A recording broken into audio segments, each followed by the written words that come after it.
Graça e paz, queridos. Quero compartilhar com os amados a palavra que o Senhor trouxe ao meu coração. O texto de referência que nós vamos usar está no capítulo 8 do Evangelho de João. Nós vamos ler do versículo 30 ao 59. É um texto extenso, mas é muito importante para que a gente tenha uma melhor compreensão de todo o contexto bíblico. Evangelho de João, capítulo 8, a partir do versículo 30. Diz assim a palavra do Senhor. Tendo dito essas coisas, muitos creram nele. Disse Jesus aos judeus que haviam crido nele: se vocês permanecerem firmes na minha palavra, verdadeiramente serão meus discípulos, e conhecerão a verdade os libertará. E eles responderam: somos descendentes de Abraão e nunca fomos escravos de ninguém. Como você pode dizer que seremos livres? Jesus respondeu: digo-lhes a verdade, todo aquele que vive pecando é escravo do pecado. O escravo ele não tem lugar pertencente na família, mas o filho pertence a ela para sempre. Portanto, se o filho os libertar, vocês de fato serão livres. Eu sei que vocês são descendentes de Abraão, contudo, estão procurando matar-me, porque em vocês não há lugar para a minha palavra. Eu lhes estou dizendo o que vi na presença do Pai, e vocês fazem o que ouviram do Pai de vocês. Abraão é o nosso pai, responderam eles. Disse Jesus: se vocês fossem filhos de Abraão, fariam as obras que Abraão fez. Mas vocês estão procurando me matar, sendo que eu lhes falei a verdade que ouvi de Deus. Abraão não agiu assim. Vocês estão fazendo as obras do pai de vocês. Protestaram eles: nós não somos filhos ilegítimos, o único pai que temos é Deus. Disse-lhe Jesus: se Deus fosse o pai de vocês, vocês me amariam, pois eu vim de Deus e agora estou aqui. Eu não vim aqui por mim mesmo, mas ele me enviou, porque a minha linhagem não é clara para vocês. Porque são incapazes de ouvir o que eu digo. Vocês pertencem ao pai de vocês, o diabo, e querem realizar o desejo dele. Ele foi homicida desde o princípio e não se apegou à verdade, pois não há verdade nele. Quando mente, fala a sua própria língua, pois é mentiroso e pai da mentira. No entanto, vocês não creram em mim, porque lhes digo a verdade. Qual de vocês pode me acusar de algum pecado? Se estou falando a verdade, por que vocês não creem em mim? Aquele que pertence a Deus ouve o que Deus diz. Vocês não ouvem porque não pertencem a Deus. Os judeus lhe responderam: nós não estamos certos em dizer que você é samaritano e está endemoniado? Jesus disse: não estou endemoniado. Pelo contrário, honro o meu Pai e vocês me desonram. Não estou buscando glória para mim mesmo, mas há quem a busque e julgue. Asseguro-lhes: se alguém guardar a minha palavra, jamais verá a morte. Diante disso, os judeus exclamaram: agora sabemos que você está endemoniado. Abraão morreu, bem como os profetas, mas você diz que se alguém guardar a sua palavra, nunca experimentará a morte. Você é maior do que nosso pai Abraão? Ele morreu, bem como os profetas. Quem você pensa que é? Jesus então respondeu: se glorifico a mim mesmo, a minha glória nada significa. Meu Pai, que vocês dizem ser o Deus de vocês, é quem me glorifica. Vocês não o conhecem, mas eu o conheço. Se eu dissesse que não o conheço, seria mentiroso como vocês, mas eu de fato o conheço e guardo a sua palavra. Abraão, pai de vocês, regozijou-se porque veria o meu dia. Ele o viu e alegrou-se. Disseram-lhe os judeus: você ainda não tem 50 anos e viu Abraão? Respondeu Jesus: e lhes afirmo que antes de Abraão nascer, eu sou. Então eles apanharam pedras para apedrejá-lo, mas Jesus escondeu-se e saiu do templo. Amém? Bom, muitas pessoas elas têm certa dificuldade em reconhecer o seu chamado. O título dessa pregação é Como Termina que Conta. Então, trazendo para esse âmbito, do chamado, surgem então muitas dúvidas a respeito de que área nós podemos ser úteis no reino de Deus. E eu posso te dar uma direção a respeito disso. Eu posso te dizer que existem pelo menos 2 indicadores que podem te nortear para viver o chamado de Deus para a sua vida. O primeiro deles é aquilo que gera alegria no seu coração. A cada ano que passa, fica mais claro para mim o quanto eu amo ensinar, o quanto eu tenho prazer em falar a respeito daquilo que eu aprendi, seja no âmbito eclesiástico ou seja no âmbito profissional. A semana passada, uma cliente me fez um elogio que me deixou muito feliz. Ela me disse o seguinte: Nossa, como nós temos aprendido com você.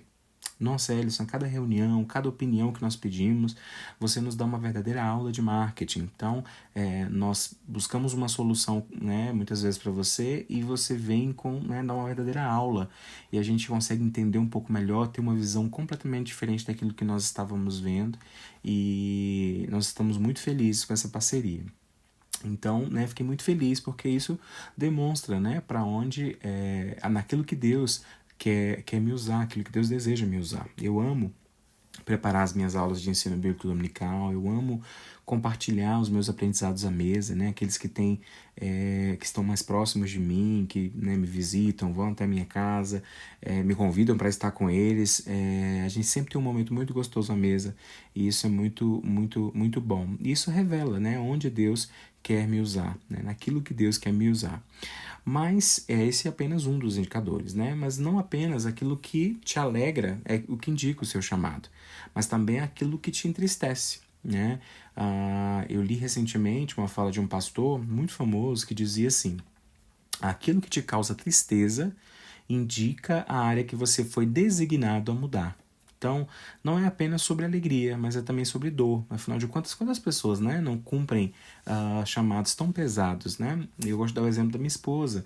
Ela viu uma necessidade, né, no culto. Né? Nosso culto tem uma forma de acontecer, né, e a incomodava muito, momentos que demorava muito para a próxima pessoa vir, aquele espaço vazio, aquele espaço vago, o nome lá e vinha outra pessoa. Isso gerou inquietação no coração dela e ela percebeu que, olha, isso precisa ser diferente, isso precisa ser mudado. Uma vez que o nosso culto é ao Senhor, nós precisamos fazer com excelência, né? E é muito bonito uma coisa, né, que acontece de forma organizada, enfim.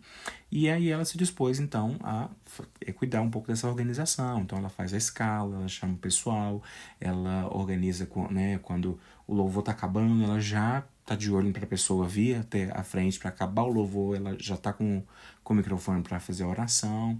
Enfim, então, naquilo que a entristecia, ela entendeu que ali Deus estava te chamando, né, despertando para fazer algo a respeito, né? Então, essa frase faz muito sentido, né? Aquilo que te causa tristeza indica a área que você foi designado a mudar, porque a gente muitas vezes tem muita facilidade em reclamar, em apontar, dizer que não tá bom, mas, né, se colocar à disposição para fazer, muitas vezes nós não fazemos, nós não agimos assim. Então, é importante a gente entender que se existe algo que, né, tá gerando tristeza aos nossos corações, a gente precisa, de toda forma, entender que Deus está nos chamando para fazer aquilo, né, se tornar diferente, para melhorar aquele processo ali. Então, aquilo que nós escolhemos também, por exemplo, como profissão, diz muito também a respeito do nosso trabalho, do nosso chamado, né? E a gente pode observar isso dentro da própria escritura. Então, por exemplo, quando Jesus ele se encontra com Pedro pela primeira vez, o que Pedro estava fazendo, né? Lá em Marcos capítulo 1, versículo 16, a Bíblia fala que Pedro estava lançando rede ao mar, né? Lançando as redes ao mar. E foi exatamente isso que Pedro fez durante todo o seu ministério, né? Ele foi aquele apóstolo que lançou a rede, que abriu as portas do evangelho para que os judeus se convertessem. Lá no dia de Pentecostes, foi Pedro que se levantou, né, no meio dos apóstolos para pregar, e depois disso, em torno de 3.000 pessoas foram batizadas. Então, esse era o chamado de Pedro. Ele era um pescador, né? E ele se torna então um pescador de homens, um lançador de rede. Então assim Pedro se torna, né, o primeiro nome a ter evidência na história da igreja primitiva. Depois disso, nós começamos a perceber um segundo nome de destaque, né? Aí é a vez de nós percebermos o ministério, né, de Paulo tendo um destaque muito interessante na Bíblia. E a gente também percebe que a sua profissão estava completamente ligada ao seu chamado. Paulo, ele era um fabricante de tendas, né? Então, se nós observarmos o ministério de Paulo, nós vamos perceber que organizar a igreja, dar uma estrutura para a igreja, né, isso foi algo muito marcante no ministério dele. Aqueles que haviam sido alcançados por Pedro, alcançados pelo evangelismo, né, eles precisavam ter uma estrutura que os coubessem. Então é Paulo que é chamado por Cristo para organizá-los dentro da igreja. Paulo, ele é chamado, né, por Deus para organizar e estruturar o pensamento cristão. Muitas dúvidas que nós temos hoje, né? Muitas perguntas, né, nós encontramos nos textos dele. Como nós devemos agir como povo de Deus? Quais doutrinas são importantes para guardar princípios dos ensinos de Jesus? O que Jesus fez por nós? Peraí, mas o que significa a justificação pela fé? O que significa sermos regenerados? Né? Então Paulo foi esse que organizou e estruturou a igreja. É como se ele tivesse pegado a rede de Pedro e construído uma tenda. Né? E aí depois, em 63 depois de Cristo, Paulo morre e Deus levanta uma terceira pessoa, né? Essa pessoa que se destaca também na liderança da igreja, e essa pessoa era João. E também, né, fazendo essa referência com a profissão, quando Jesus chama João lá em Marcos, no capítulo 1, versículo 19, o que João estava fazendo?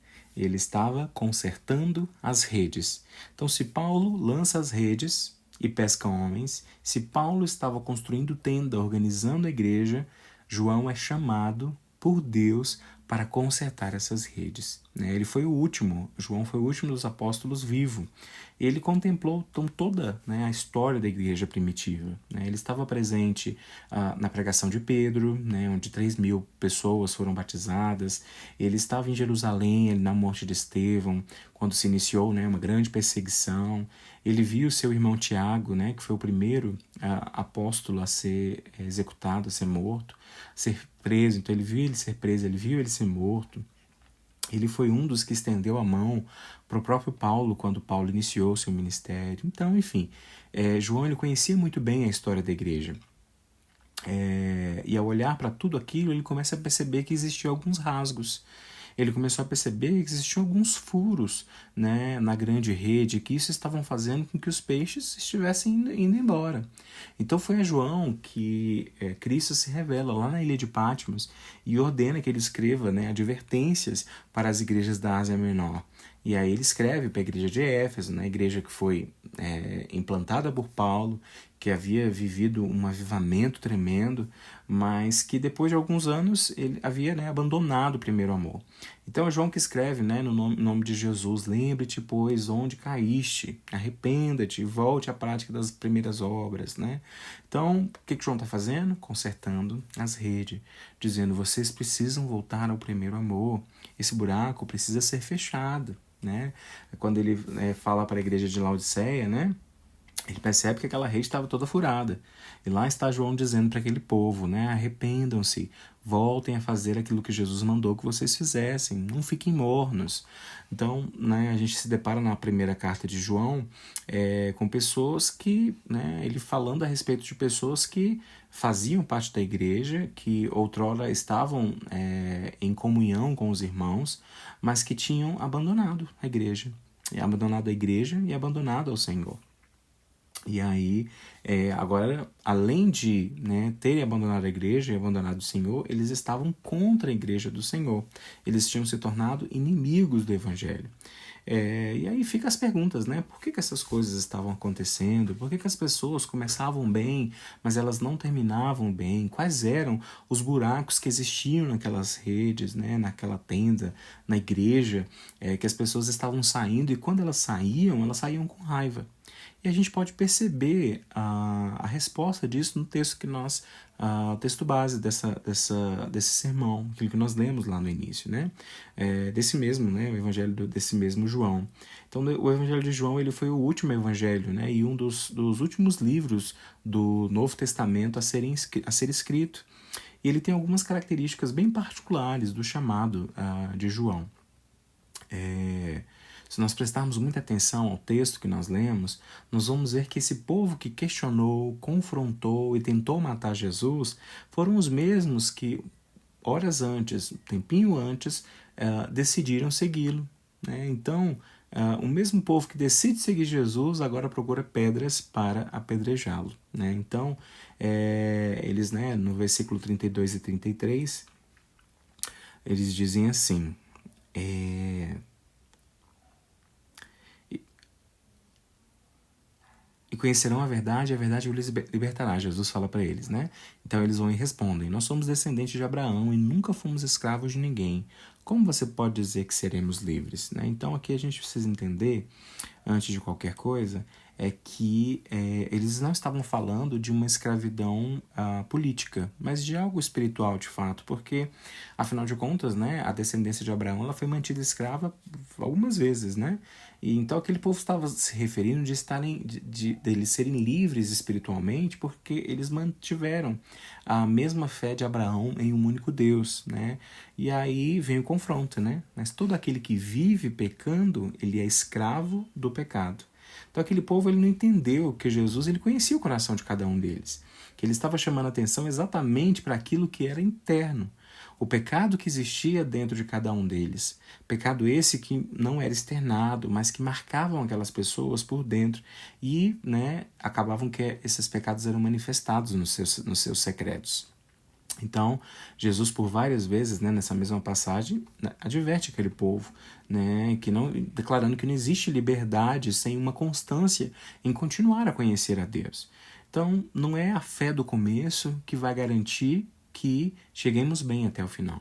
Nós precisamos permanecer nele, do começo ao fim, perseverando, não desistindo. Aí sim, nós podemos declarar que nós, de fato, seremos libertos.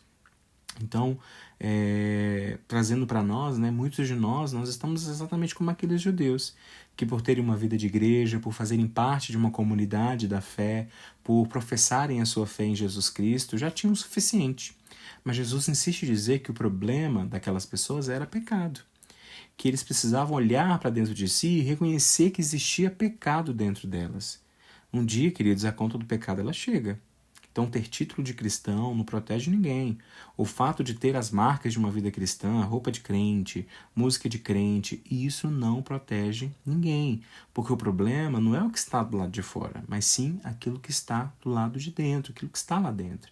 Nós precisamos confrontar a nós mesmos, precisamos confrontar os outros, né? Precisamos motivar as pessoas a resolverem os seus problemas de pecado.